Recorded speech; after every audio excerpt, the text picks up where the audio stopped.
Well, I think you have to be excited by the science. I think you have to be excited by the science. I get excited by solving problems. And I look at a lot of biological research as trying to find phenomena that are puzzling.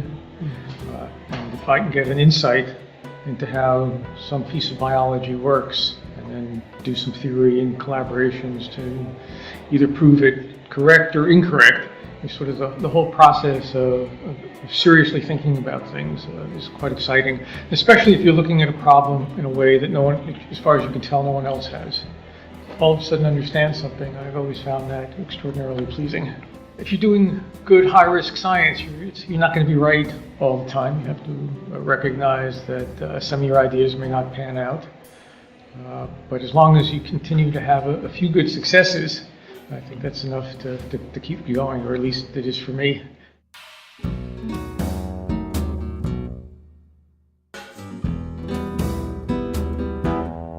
Yes, I think so. So for doing science, I think you have to be very consistent. And I think for doing science, you need to be able to deal with a high level of frustration when you come into problems where nothing works for long periods of time. Successes that you have at some point, they can really keep you going. I've been quite lucky, but there's definitely bumps in the road, and so that's it's a challenge, and I think it's important to stay balanced while still pursuing this. And I don't have all the answers because I'm still postdoc, but to me it's still exciting and it's still worth it, so I'm still pushing through.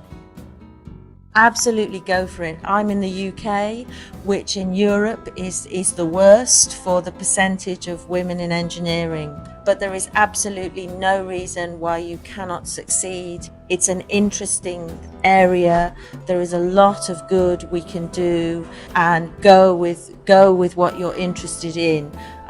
Gender should make no difference, and it will not make any difference once you engage. Many of the young women we see coming through universities in the UK and going on to PhDs are absolutely outstanding because they're going against the grain.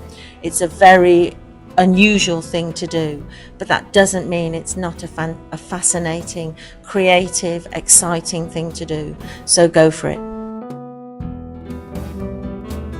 I would say stick with it. It's very challenging. There's a lot of stress from being a PhD student and then to getting your first postdoc position and then getting a more permanent position. And I think a lot of people can be put off by seeing that career path as being really quite rocky and quite uncertain.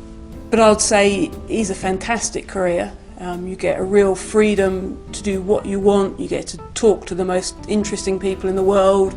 It's a unique and brilliant job. So I would say it's worth the stress, and looking back, I wouldn't want us to do anything else. So, like I said, I'd stick with it if you can. What I like about being a sort of theorist in immunology is that you can be pretty broad. You're asking the bigger questions. You're not describing a detailed small element of some biochemical pathway. But you have to really think about the somewhat larger questions. You have to have a broad knowledge of the literature.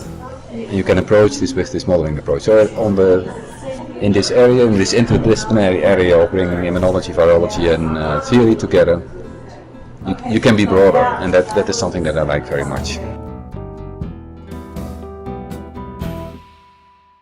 And I have to think about one feature of successful scientists. It's around passion. Most people do well in science because they totally love what they do. So I think if you love what you do, you'll be successful.